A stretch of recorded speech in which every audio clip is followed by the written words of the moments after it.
Бөбекжайдың дәліздері де эстетикалық талғаммен безендірілген.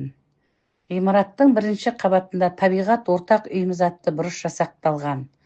Оның жанында әлемнің ірі кеселдерінің бірі ысырапшылдықтың алдын алу бойынша табиғи қалдықтардан жасалған күз береке атты қолөнер көрмесі ұйымдастырылған.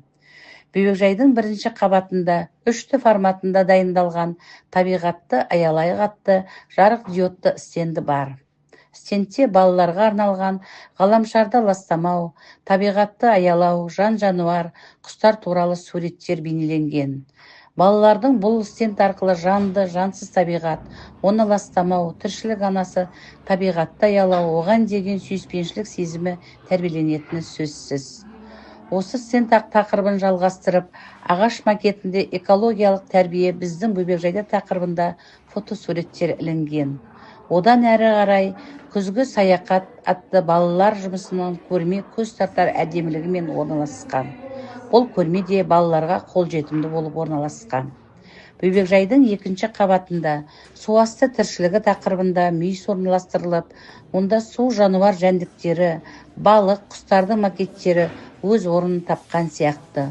Бұл мүйісте де құстар, балықтар, теңіз жәндіктері, су жануарлары атты альбом суреттер жинақталған. Екінші қабатта табиғат тіршілік көзі тақырыбында бұрыш орын алған.